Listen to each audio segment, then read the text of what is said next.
Muy buenas, gracias por sintonizar su programa Avanza, un programa donde compartimos conocimiento de productividad de la mano con el bienestar. Luis Ramón les habla y asimismo le da la bienvenida a su co-host, mi querida co-host Lilibet Alarcón. ¿Cómo estás? Hola Luis, excelente. ¿Y tú cómo estás? Muy bien, muy bien. Aquí a seguir conversando donde nos quedamos sobre el libro de esta temporada. Así mismo, señores, continuamos con nuestra temporada de Avanza con libros y seguimos conversando sobre el libro Outliers o Los Fuera de Serie de Malcolm Gladwell. Aquí en el libro explica por qué algunas personas tienen éxito y otras no, y cómo ese éxito está relacionado al contexto de la persona y no necesariamente a otros aspectos que muchos entendemos que sí son determinantes para ser exitosos. Antes de iniciar, vamos a recordar que este programa es patrocinado por la marca de combustibles Next, Te Llevamos Más Lejos, y por la marca de soluciones de energía SolarWorks, las más eficientes alternativas para mejorar la calidad y los costos de la energía de tu casa y de tu negocio. Así mismo. Bueno, señores, el libro, la verdad es que ha estado muy interesante y creo que hay un punto en el cual me gustaría que retomemos, y es que este autor menciona que no necesariamente la persona más inteligente es aquella que va a tener éxito. ¿Qué ustedes piensan de eso? O sea, desde muy pequeños nos enseñan que la inteligencia es clave para ser exitosos y que tenemos que ser el más inteligente del grupo, el más inteligente del curso, y el que no tiene esa habilidad, el que no nació con el don de ser sobresaliente en ese aspecto, puede ser que se sienta muy mal y muy incómodo en su vida académica principalmente. Pero Malcolm nos dice, no señores, olvídense, no necesariamente el más inteligente es el que tiene el éxito asegurado. Luis, tú que eres el amante de este libro, que te lo has devorado varias veces, cuéntame un poquito sobre cómo es que el autor está presentando esta parte del tema. Mira, esto incluso yo lo veo como un balance natural de la vida.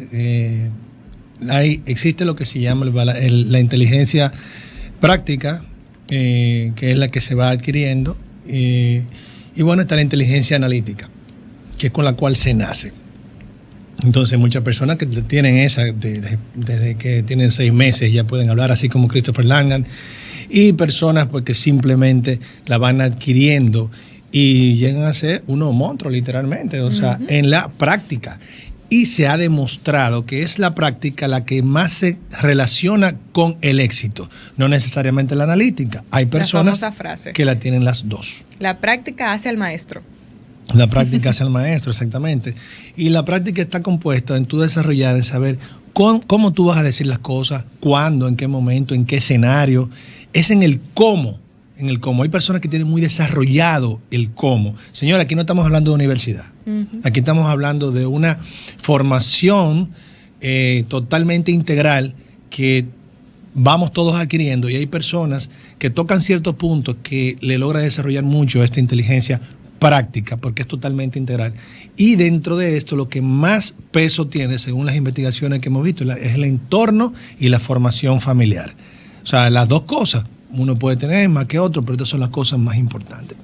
Nosotros ahí estuvimos viendo el caso del hombre que en un momento fue considerado el más inteligente de los Estados Unidos por sus exámenes de coeficiente intelectual, que se llama Christopher Langan, que esta persona no tenía inteligencia emocional, muy poca, muy bajita, porque en su formación integral tuvo muchos problemas cuando niño y no pudo salir de esa vorágine, lo cual lo llevó a no ser exitoso en la primera universidad, en la segunda universidad, y estamos hablando de una persona que sacó 195, lo que entienden un poco del tema, saben que las personas normales tienen un 100 de IQ, de coeficiente intelectual, y los genios pueden llegar a tener hasta 200. Esta persona tenía 195. Entonces, me gusta mucho cómo hace la comparación entre dos personas que están en el umbral alto de inteligencia, que es Christopher Langan por un lado, y por otro lado entonces tenemos a Robert Oppenheimer, que fue quien dirigió el equipo que hizo la bomba atómica. Pues, ¿qué pasa? Tomamos a Robert Oppenheimer con un IQ de unos 140 versus Christopher Langan de 195. Cualquiera puede pensar, va a llegar más lejos Christopher Langan. Pues no es así. Christopher Langan, por el problema de que no desarrolló bien su inteligencia práctica, pues esto lo llevó a que no tuviera éxito, como yo lo acabo de decir. Sin embargo, Robert Oppenheimer, pese a un problema grandísimo que tuvo, que fue que intentó matar a su mentor como científico, esto es muy serio, señores, pudo defenderse en una corte y lograr que le dieran libertad condicional y asimismo también lo mandaran a terapia. Y después de ahí fue que entonces lo llamaron para dirigir el equipo que hizo la bomba atómica. Miren esto, señores, o sea, una gente como no pudo llegar a nada, o sea, por nimiedades. A Christopher Langan lo último que le pasó fue que su madre no llenó el formulario para que le dieran la beca. Otra de las cosas que le pasó a Christopher Langan fue que no llegó a tiempo a una clase y no tuvo la capacidad para poder buscar la manera de que esas clases se las repusieran. Uh-huh. Entonces, con esas dos cositas, cómo esta persona cambió el curso de su vida de una manera que le perjudicó y cómo el otro, habiendo hecho algo tan grande como intentar asesinar a su mentor, pudo salir de ese problema y después de ese problema, ahí fue que logró algo sumamente exitoso. Pues señores, la bomba atómica cambió el mundo. Para la mayor parte para mal, pero son opiniones realmente. Claro. Entonces, mira qué gran diferencia. Y mira qué interesante, porque con los diferentes invitados que hemos tenido dentro del programa, siempre se resalta lo importante que es el tema de trabajar esa inteligencia emocional, esa parte personal, esas relaciones interpersonales, que eso no se aprende nada más leyéndose un libro. O sea, como tú mencionabas, es esa inteligencia práctica que se aprende con la experiencia a lo largo de la vida, con la prueba y el error, con el exponerse. Y mira cómo ese tipo de inteligencia es la que realmente le ayuda a uno a ser exitoso en la vida. Y fíjense, no sé si alguno ha tenido la experiencia con compañeros incluso de estudios del colegio, de la universidad. A mí me pasa que recuerdo que hay compañeros que tal vez eran los mejores académicamente hablando, el que siempre sacaba 100, sin embargo, a lo largo de la vida se quedó estancado en algún punto. Sin embargo, el que se portaba, vamos a decir, que no se portaba tan bien en la clase, que tal vez estaba entre los 70 por ahí, que tal vez no era el más inteligente, que siempre estaba en la dirección y demás, adquirió otro tipo de habilidades para poder defenderse en ese entorno. Y es el que ahora mismo está en posiciones de empresario, de emprendedor, echando para adelante, buscándole la vuelta. Como decían en un lenguaje muy coloquial, es ese que adquirió ese tigueraje para defenderse en la vida. Inteligencia práctica. La inteligencia práctica, como menciona el autor. Y no solamente esa analítica que al final te sirve perfectamente para memorizar algo y sacar 100 en un examen. O analizar una información ahí muy, muy tácita y muy tangible, pero no tanto en la vida. Hay gente que la tiene las dos, aleluya. La verdad que son totalmente bendecidos. Ya científicamente esta diferencia también la trató Terman, eso lo estuvimos diciendo, que hizo un estudio muy famoso que se llama Estudios Genéticos del Genio, en lo cual él tomó 250,000 estudiantes de escuelas públicas en los Estados Unidos y de ahí sacó 1,470 que tenían un IQ por encima de 140. Entonces lo tomó pequeñitos, le dio seguimiento toda su vida para ver cómo iba a ser. Se dio cuenta que en el desarrollo de su vida iban destacando en muchos aspectos, principalmente intelectuales y cognitivos. Y pues más adelante, cuando ya fueron adultos, en su vida adulta, lo dividió por porcentajes y un porcentaje pequeño pues fueron jueces de corte, fueron ejecutivos importantes, pero no vio, o sea, no obtuvo premio Nobel en sus termitas, así le llamó. Eso fue lo que le extrañó. Y extrañamente, valga la redundancia, tampoco personas de reconocimiento nacional. Eso le llamó mucho la atención. ¿Qué fue algo que vio incluso diferente entre sus mismas termitas de quienes incluso llegaron más lejos y quienes no? Estamos hablando de personas superdotadas todas, dándole un seguimiento importante. Que quienes tenían un entorno familiar que lo acompañó todo el tiempo, que le dio ese seguimiento, que lo apoyaba y que que tenía eso mismo, comodidad en su casa para poder desarrollarse, pues fueron los que realmente tuvieron más éxito en la vida. independientemente de que dentro de ese mismo grupo eso no tuviera el coeficiente más alto.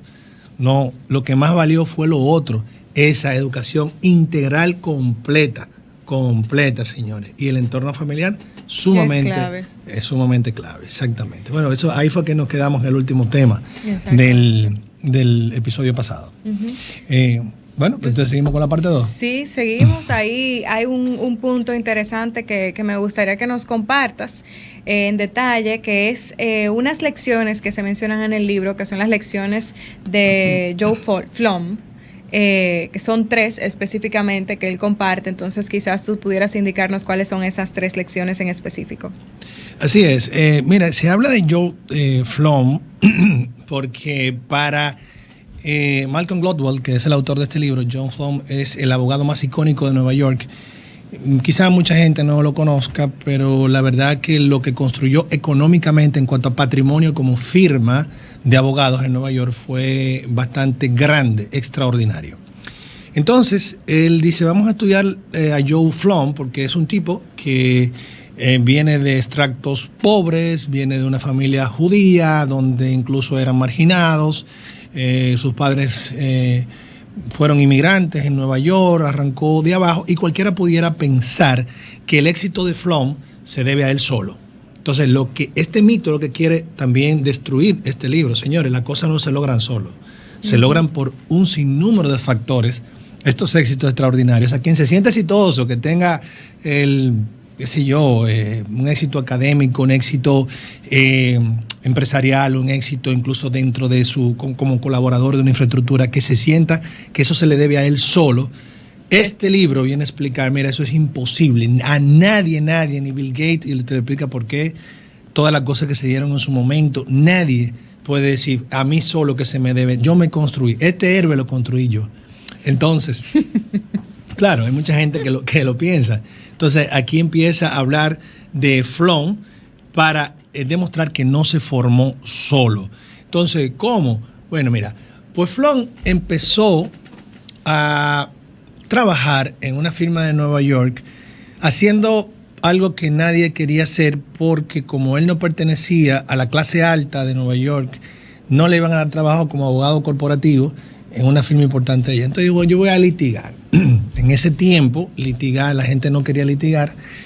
Y él empezó, como decimos, en derecho a comerse los huesos. O sea, duró mucho tiempo trabajando por poco, mala paga, pero se fue haciendo un nombre como una persona que era el que representaba a los compradores de participaciones de manera hostil a las empresas. Eso se llama OPAs hostiles.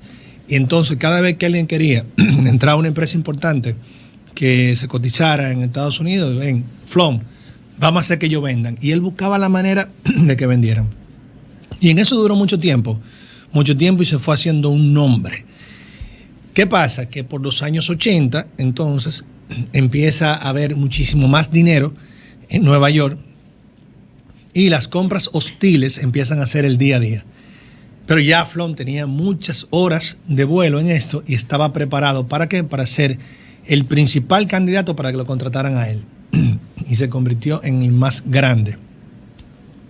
Entonces, ahí tenemos un asunto de tiempo. Esto es muy importante.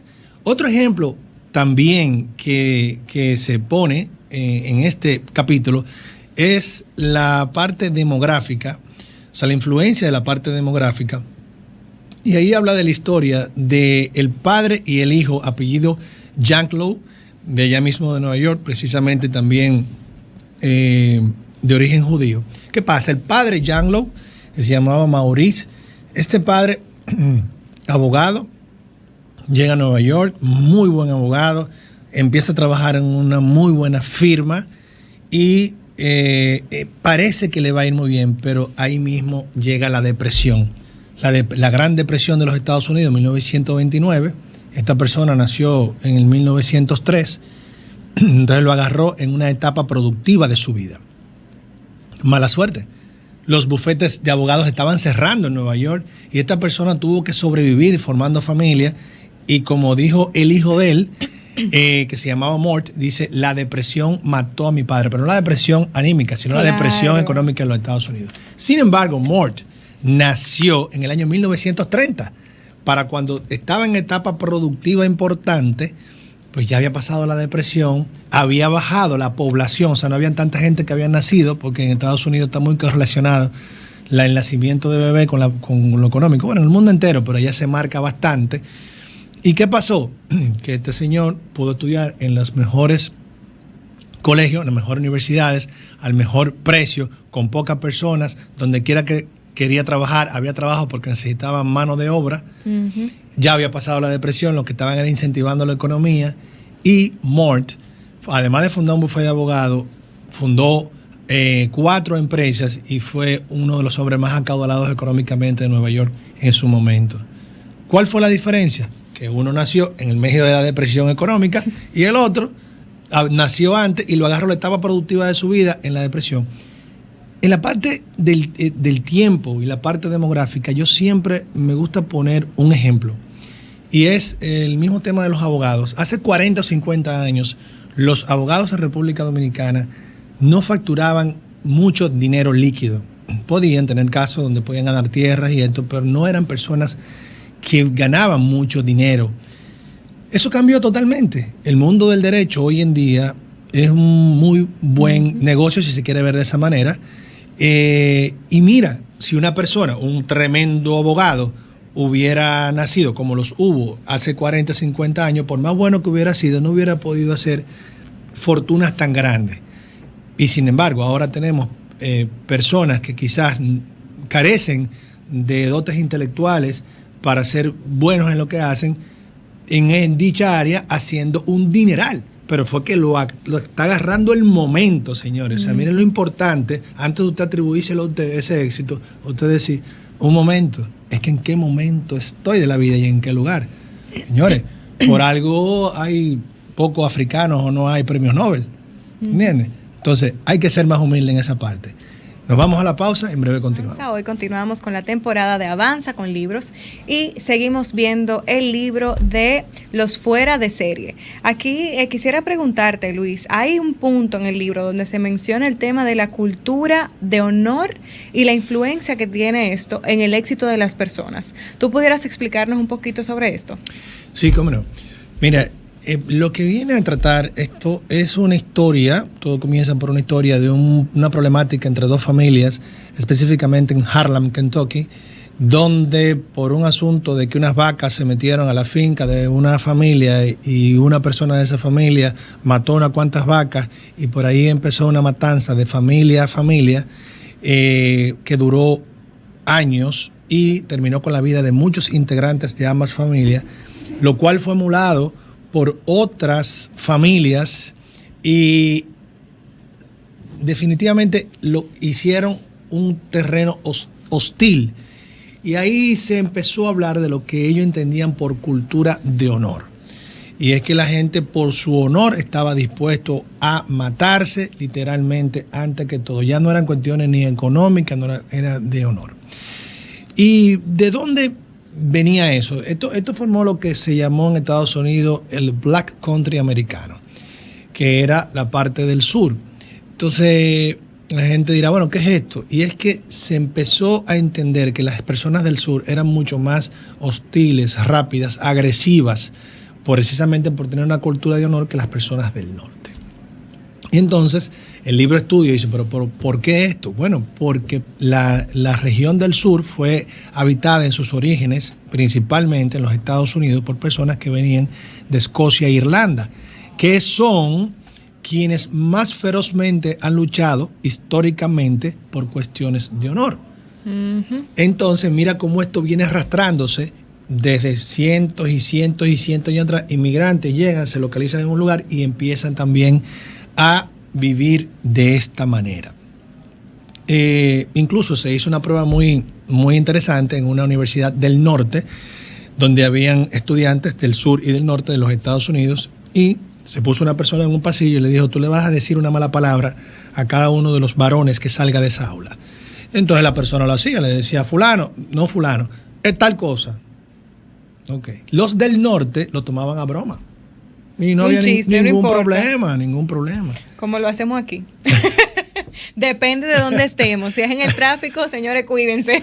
¿Del sur o del norte? ¿De Santiago o de la capital? Bueno, buena pregunta. Buen punto. Señora, Santiago presente aquí, muy presente. Los de Santiago somos muy tranquilos, pacíficos. Si no le tocan Santiago. Entonces, los del sur fue totalmente distinto. Y eso fue un patrón que se repitió. Cada vez que le decían algo había que matarse con un sureño de eso. Y incluso en los Estados Unidos se dice que los sureños son más mecha corta realmente. Pero mira cómo todo se correlaciona. Claro. Entonces, si tú incluso eres del norte o tú eres del sur, eso también va a determinar mucho tu manejo, que va a influir, cómo tú reaccionas ante los cambios un poco hostiles, y eso puede determinar bastante un nivel de éxito en muchas cosas. Claro, definitivamente. Ahí vamos otra vez con el tema de esa inteligencia emocional también, cómo tú manejas esas emociones y cómo reaccionas. Bueno, también en el libro hay algo interesante que se menciona sobre el tema de las herencias y las diferentes generaciones, va relacionado con esto, que influyen en el éxito de la persona. Y obviamente hace mucho sentido en el tema de la herencia, porque una familia que tenga una persona que nazca en una familia que de por sí ya es rica y hereda todos estos bienes, es de esperarse que tenga más éxito. Es como que viene ya de cuna con una oportunidad extra, con una monedita de oro.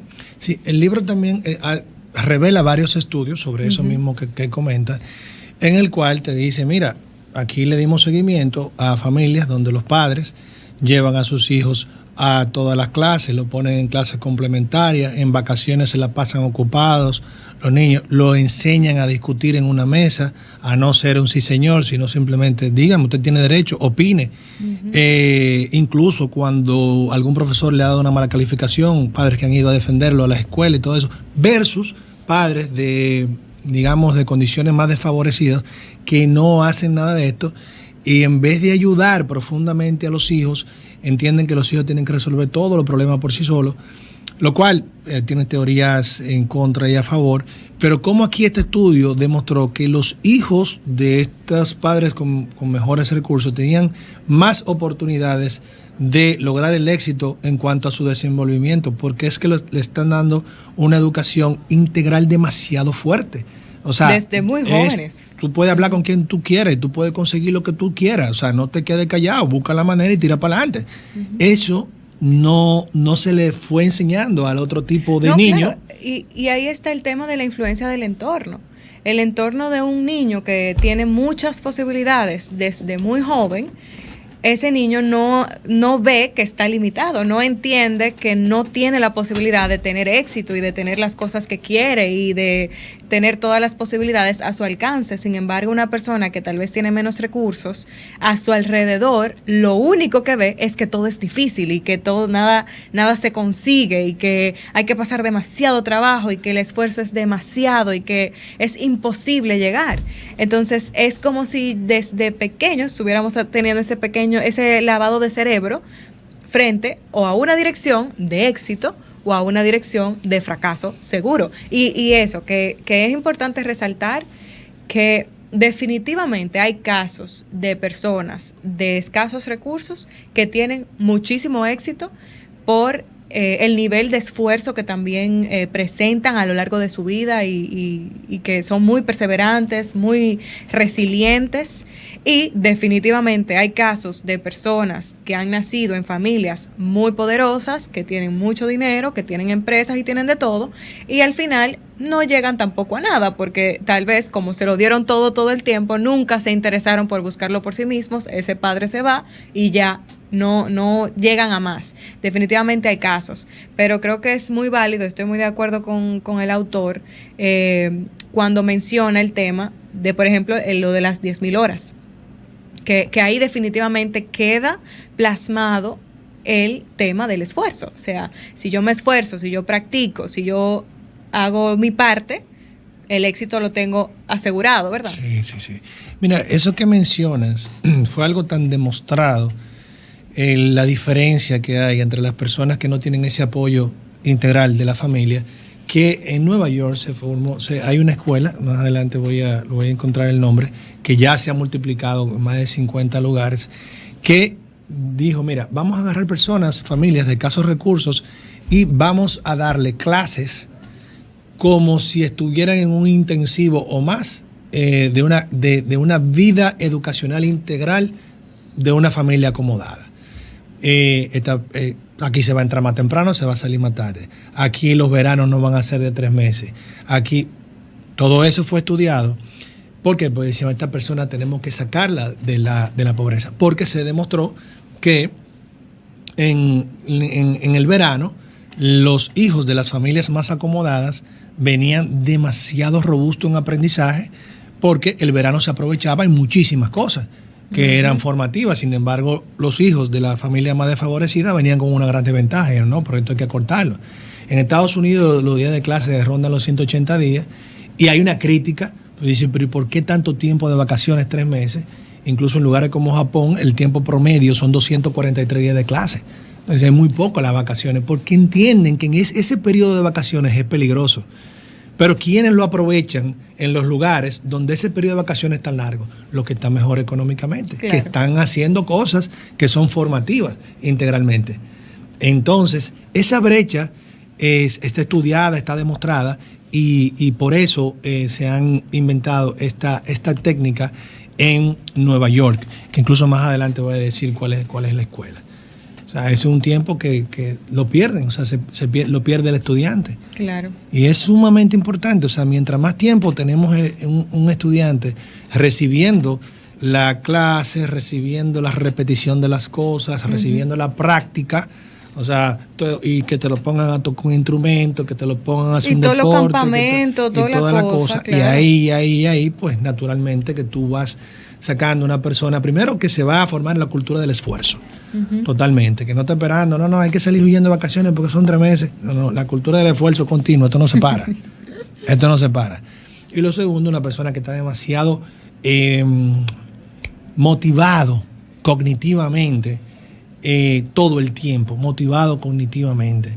Ojalá que aquí, mira, me gustó mucho que vi ahora en verano que el INEFI empezó a dar un campamento de verano, naturalmente para los niños. El INEFI es el Instituto de Educación Física. Dije, wow, fenomenal que las instituciones públicas empiecen a buscar qué hacer con ese tiempo para sacarle ventaja y para generalizarlo, llevarlo a todos. Me gustó muchísimo. Ojalá que el Estado Dominicano en materia educativa piense mucho en eso, en el tiempo que se pierde, para seguir igualando los potenciales de todos nosotros. Claro, y en esa educación integral, como tú bien mencionas, no solo la parte analítica, sino como un todo, esas habilidades también extracurriculares que son muy importantes a lo largo de la vida. Bueno, señores, nos vamos a una pausa y regresamos. Bueno, Luis, cuéntame, hay un concepto que tú has mencionado antes en el programa y que me pareció nunca lo había considerado, y es el concepto del índice de distancia al poder. Este concepto se utiliza para hacer referencia a cómo las diferencias culturales también influyen en las diferentes oportunidades de éxito que las personas pueden tener. Eso me pareció bien curioso, cómo esa diferencia de cultura puede influir. Cuéntame un poquito sobre esa parte. Bueno, sí, esto... Señores, esta parte a Luis le encanta, o sea, hay varias ocasiones en las que él ha mencionado este concepto en conversaciones, o sea que, vamos a ver, Luis, cuenta. Sí, y aprendí mucho de ella, porque la verdad que cuando he liderado en algunos escenarios, siempre me acuerdo de esto e intento ponerme siempre al nivel de todo mi equipo y de que ese índice de distancia al poder sea en el suelo. Y me ha dado muchísimos resultados. Algo que es difícil en esta cultura, donde hay mucha costumbre de que la gente saque lo mejor de sí. Lamentablemente muchas veces cuando escucha este jefe que le tiene miedo, este tipo de cosas, o sea, pero yo me he negado a ese tipo de cosas. Bueno, este libro, o sea, esta parte del capítulo analiza los varios accidentes aéreos.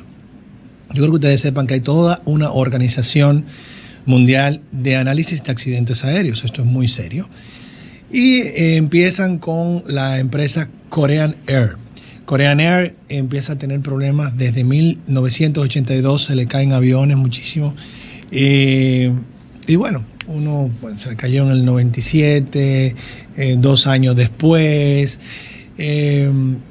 Hubo un avión que fue derribado por Rusia por un accidente, y realmente fue algo accidental porque por error se metieron en el cielo ruso sin pedir autorización y un misil automático lo derribó, y varios choques incluso en tierra de los aviones. Entonces, ante tantas cosas, ¿qué pasó? Llegó un momento donde Delta Airlines, un referente de la seguridad en materia aeronáutica, y Air France, dijeron: nadie de mi tripulación se monta en Korean Air. Asimismo le siguió el ejército de los Estados Unidos en un momento que necesitaba esos fletes aéreos, pero dijo: nadie se me monta en Korean Air, tampoco. Entonces ya el gobierno de Corea en un determinado momento dijo: esto es un asunto serio, estamos hablando que fue para cambiar el milenio. Y impulsó que Korean Air formara grupo de una alianza, y entonces empezó a cambiar al punto tal de que hoy en día es un referente de seguridad. Ahora, ¿qué hizo Korean Air? Una de las cosas que hizo fue que le pidió a Delta un ejecutivo y lo llevó a dirigir las operaciones. ¿Y qué encontró este ejecutivo inmediatamente? Dijo: mira, aquí estoy viendo que hay un tema de entendimiento del inglés general en toda la empleomanía de la empresa. Esto hay que estandarizarlo. No es que saquemos a los empleados, vamos a estandarizarlo y vamos a dar cursos intensivos para que todos estemos a un nivel. Eso es lo primero. Entonces, con lo cual estamos logrando una comunicación inmediata, pero otra cosa mucho más importante, y es que en Corea hay niveles de conversación. Hay como 9 niveles de conversación. La gente tiene hasta tonos. Entonces, ahora mismo, para lo que estamos haciendo en el IBE, estamos en un nivel. Pero si estamos hablando de que te voy a dar órdenes outdoor, es en otro nivel. Entonces, el inglés neutralizaba los niveles que había en Corea. Y bueno, lo otro más importante... Oye, tiene que ser muy difícil comunicarse. Claro. Entonces, aparte de incluir lo que de por sí, señores, se nos hace a veces difícil comunicarnos y relacionarnos para poder expresar eso que de verdad queremos que la otra persona entienda. Entonces, ahora también agregarle niveles a la conversación dependiendo del contexto. Salió uno de los lugares donde hay más distancia al poder. Entonces, bueno, a raíz de estos accidentes de Corea, pero también por un accidente de Avianca en el 1999 también, muy penoso, que le voy a contar cómo fue ese accidente. Entonces de ahí es que se empieza el estudio de la distancia al poder.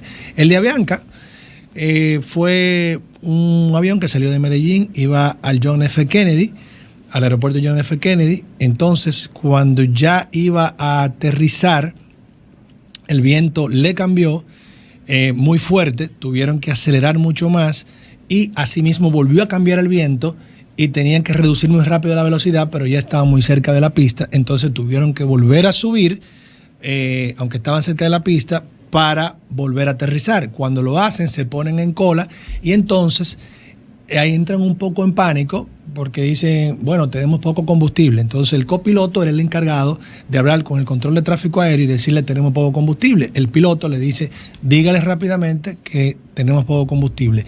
Muy suave el copiloto le dice: mire, tenemos poco combustible. Pero eso no es nada para un controlador aéreo del John F. Kennedy, porque todos los aviones llegan con poco combustible. Incluso si llegan pasados de combustible, a veces lo mandan hasta quemar combustible. Entonces, para el controlador le dice: no, pero no hay problema, tranquilo, póngase ahí en la lista. Usted 1 hora y 15 minutos más tarde, entonces le dice: bueno, ahora vamos de nuevo a preparar pistas para ustedes. Entonces ya en ese momento dice: no tenemos combustible, lo vamos a intentar. Y ahí es el del John F. Kennedy, el controlador, le dice: pero ¿cómo tú me dices que no tienes combustible? Y dice: pero ya yo te lo había dicho. Dice: pero esa no es la forma, tú no me dijiste que era urgente. Un asunto de comunicación. El avión se estrelló, señores. El avión se estrelló, no llegó, estaba a 25 kilómetros de la pista de aterrizaje. Entonces, a raíz de tanto de lo de Korean Air, como también el accidente de Avianca y otros más, entonces empieza este estudio que es análisis de la distancia al poder. Y es: ¿qué tan distante se siente un colaborador de poder hablar lo que tiene que hablar en el momento que lo tiene que decir a cualquier parte de la estructura. Eso se analiza. En los Estados Unidos es bajísimo. Una persona que barre afuera puede agarrar al presidente de la empresa rápidamente y decirle, mire, yo sé que aquí hay jerarquía para decirle la cosa, pero si esto no se arregla en 5 minutos, aquí va a haber un problema. Entonces... Y se resuelve. Y se resuelve, bueno, por lo menos lo puede decir. Claro. No es criticado, es una cultura. Entonces, así se estudió cuáles son los lugares que tienen mayor distancia al poder. Y el mayor fue Brasil y el segundo fue precisamente Corea del Sur. Y ahí se empezó a trabajar con esto.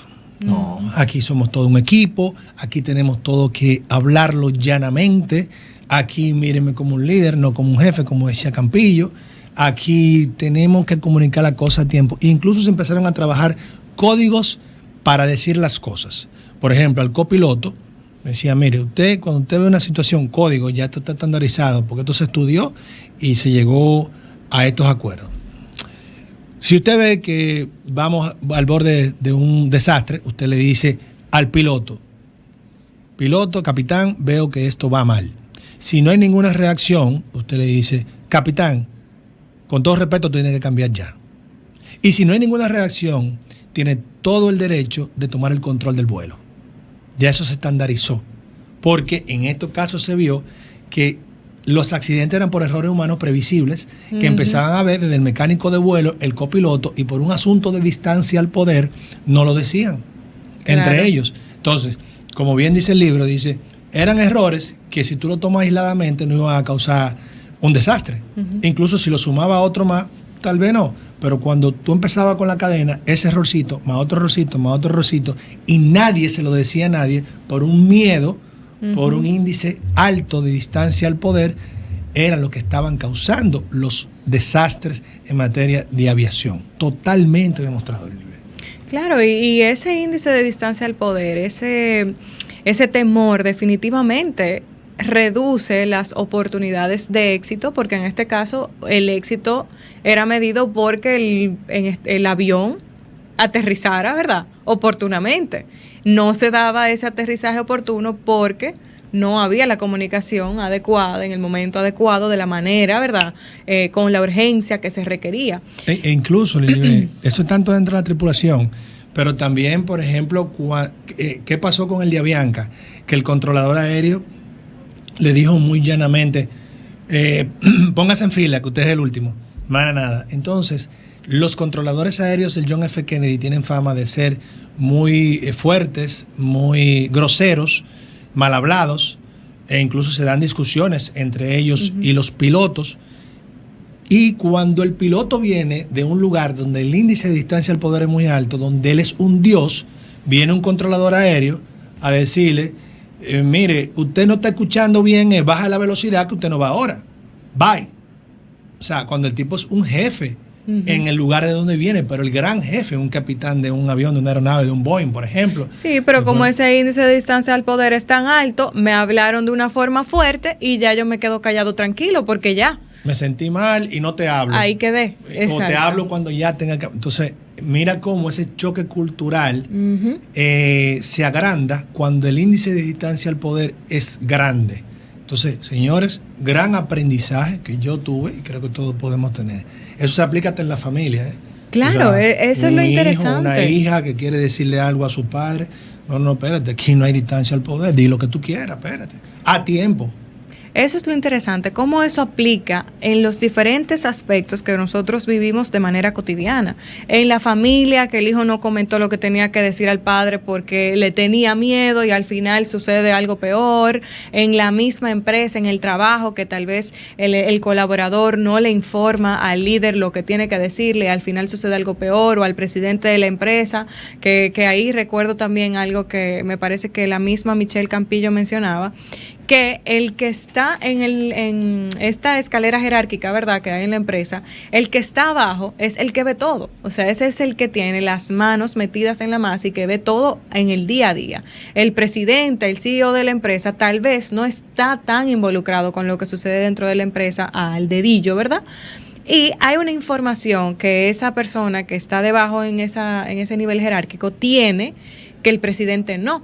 Y que sería muy conveniente que ese colaborador se sienta en la libertad de poder comunicarlo al jefe en el momento que es necesario y no que se quede con esta línea burocrática tan larga que tengo que mencionar solo una persona, hay que mandar una carta, espera 3 días, que entonces, porque ahí la información ya pierde la oportunidad, o sea, se pierde el valor de la información. Bueno, señores, pues vámonos a una pausa y regresamos con más. Señores, hemos aprendido muchos conceptos muy interesantes, muy valiosos que comparte este autor sobre este tema de cómo el éxito es determinado por las circunstancias de la persona. Entre esas circunstancias, que si la familia tiene dinero o no, que la fecha de nacimiento, señores, en qué momento del año naciste, eso puede darte más oportunidades para tener éxito, que si el nivel de inteligencia es un factor que te asegura o no el éxito, la cantidad de horas que hay que trabajar para tener ese éxito asegurado y ser un fuera de serie.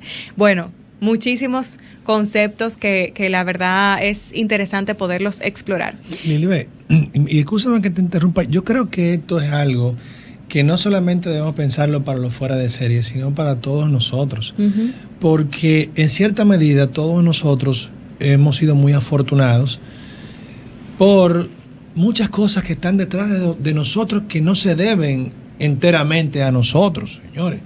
Nuestros padres tuvieron la oportunidad de tener unos padres de esta manera, que tuvieron un chance de educarse en esto o en lo otro y tuvieron la visión o de darnos a nosotros la responsabilidad, la ética, todo ese tipo de cosas. Entonces, ¿dónde nosotros también ubiquémonos? ¿En qué momento nosotros estamos viviendo? Si lo que estamos escuchando en esta radio estuviéramos en medio de la independencia, ¿quién estuviera hablando aquí de emprendedurismo? ¿Quién estuviera hablando aquí de incluso de profesiones, de nada de eso? Aquí todo lo que estuviéramos hablando de ponernos la ropa para salir a pelear por la independencia, por ejemplo. Claro. Momentos hostiles de la historia que se vivieron y que mucha gente murió, luchó por ellos. Entonces, agradecer incluso esto, en lo que nosotros estamos aquí, no se nos debe solamente a nosotros, es que estamos en República Dominicana, que por más que la critiquemos, es un país grandioso. Pudimos haber nacido o haber vivido o haber estado en un país que ahora mismo está en guerra o que esté en unas condiciones económicas deplorables, donde lo único que hay que hacer sea sobrevivir. Sin embargo, estamos aquí. Entonces, todo eso, señores, que no se nos debe a nosotros como personas, son cosas que tenemos que agradecer. O sea, no es solamente el estudio de los fuera de serie. Claro. Mira, ese punto me encanta, Luis, porque nos ayuda a ponernos en perspectiva y a reconocer todo ese engranaje que ha permitido que nosotros estemos donde estamos en el día de hoy, sea donde sea que tú estés. Porque hay personas que van a decir, no, pero yo estoy aquí, pero mira fulano donde está mejor que yo. Pero tú estás aquí, fíjate en todo lo que tu familia, generaciones y generaciones pasadas han tenido que recorrer para que tú estés aquí donde tú estás hoy, ahora. Que no hubiera sido posible de no haber sucedido todo ese trayecto, todo ese camino, que definitivamente siempre hay algo, como tú mencionabas, que agradecer y que reconocer de todo lo que tenemos. Claro, el mismo Bill Gates, como yo cuando estuvimos hablando del primer capítulo, él dice, a mí me hacen muchos elogios, pero lo que la gente tiene que saber que probablemente yo estaba entre los primeros 5 chicos más afortunados de todo el mundo en ese momento, porque tuve un colegio privado buenísimo, donde la Asociación de Madres tuvo la visión de comprar una computadora que valía todo el dinero del mundo en vez de gastarlo en otra cosa, y nos dejaban programar muchísimo, y después de ahí fue una cadena de hechos para que él pudiera agotar sus 10,000 horas y más de programación. Claro. Que él decía, yo lo que fui una de las personas más afortunadas del mundo, decía Bill Gates. Bueno, y en el momento en que nació, 1955, en ese año o en esos años fue que nacieron los principales actores del mundo informático de la programación, señores. Fue entre el año 1955, 1956, un poquito antes. Y entonces tú me dirás, pero que ellos son los genios de los genios. Eran genios, ¿verdad? Pero nacieron en el lugar indicado y en el momento indicado. Porque genios, señores, hay en todos lados, y excúsenme. Usted no puede decir que Vuelvo al tema de África porque es el continente más desfavorecido económicamente. En África tiene que haber muchísimos genios, pero no son conocidos. ¿Por qué? Porque están viviendo una época de supervivencia. Claro. O se mantienen en ella. Entonces, ahí tenemos que ver la cosa en su contexto cuando querramos alabar a una persona o alabarnos nosotros mismos. Claro, y tú sabes, Luis, que al principio del libro yo estaba un poco como, no estaba de acuerdo con el autor, con este tema de que el éxito es determinado por las circunstancias. Definitivamente hay factores que van a influir y ese éxito es multifactorial, como estuvimos viendo, no es solamente un aspecto el que te lo va a asegurar o no. Pero me encantó, para mí uno de los puntos que más me gustó fue reconocer que siempre hay algo que yo puedo hacer. Si yo quiero tener éxito haciendo lo que sea, vendiendo manzanas, dedícate 10,000 horas, al menos 10,000 horas, a hacer eso de lo que tú quieres ser experto, a eso a lo que tú te quieres dedicar, eso en lo que tú te quieres destacar. O sea, señores, siempre nosotros, si no naciste en una familia rica, si no naciste en el mejor año, en el mejor mes del año, si tal vez no tuviste esos veranos con campamentos y aprendiendo actividades extracurriculares, siempre hay algo que tú puedes hacer. Así es, siempre lo hay, totalmente. Y entonces, Luis, cuéntame, ¿qué tan largo es ese libro? ¿Tú crees que lo vamos a leer? ¿No lo vamos a leer? ¿Es fácil, difícil? Es un libro sumamente corto, tiene algunas 240 y pico de páginas, con una forma de decir las cosas muy sencillas, no son palabras rebuscadas. Quien lo pueda leer en inglés es mejor aún porque es el idioma original del libro, pero la traducción no es mala al español. Yo me lo he leído en español, me ha gustado, me ha mantenido totalmente atento y entusiasmado, y pese a que me lo he leído varias veces, porque hay que ver tantos datos interesantes y una narrativa como tan rápida y tan amena. Me gusta, como yo digo, las cosas right to the point. Así es ese libro. Y ese autor, porque más adelante vamos a hablarle de otros libros de ese autor que no es que sean tan conocidos o tan comentados en la República Dominicana. Sí, ya he escuchado a algunas personas, pero merece la pena ponerle atención a Malcolm Gladwell.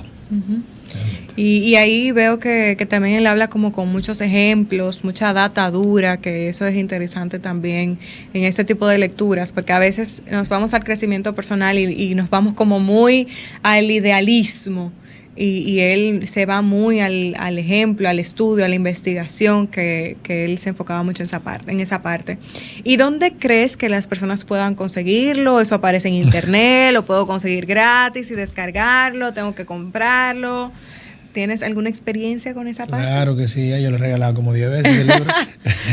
Muy bien. Bueno, si quieres pedirlo por Amazon, se lo pueden vender nuevo o usado. Son dos precios distintos, se lo traen inmediatamente por un courier.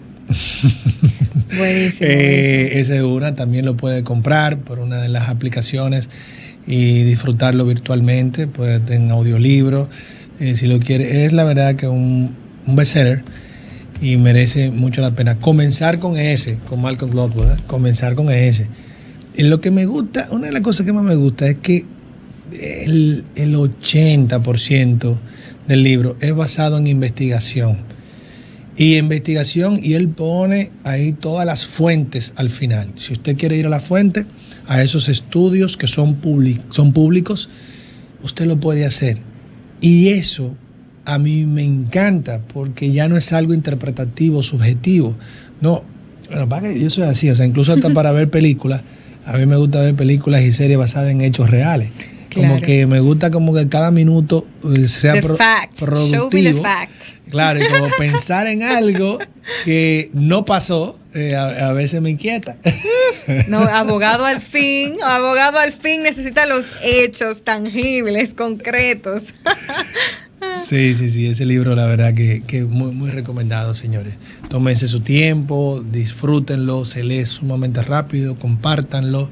Si quieren, también pueden compartirlo con nosotros a nuestras redes, que vamos a todas mencionarlas. Nosotros estamos bien pendientes de ellas para compartir con ustedes opiniones, comentarios y enriquecernos, o sea, con esta comunidad que estamos formando. Sugieran libros, nosotros muy bienvenidos, gustosos de leernos esos libros, comentarlos, o invitar personas expertos en temas que traten dichos libros, que sean bestsellers, porque aquí el punto es hablar de libros que tengan un éxito probado, que sean de un aporte más seguro, y no es que vamos a hablar religiosamente de lo que diga ese libro, no. O sea, es que vamos a discutir, vamos a analizar, podemos discrepar del libro, claro, y del autor, y ustedes pueden discrepar también. O sea, me pueden mandar mi boche, su crítica también. Todo es bienvenido, señores. Bueno, pues nos veremos el próximo martes. Tenemos otro libro que vamos a estar compartiendo ahí por nuestras redes sociales. Pueden encontrarnos en Instagram como @avanza.tom y en Facebook como AvanzaRD. También en Spotify como AvanzaRD. Bueno, señores, nos vemos en la próxima.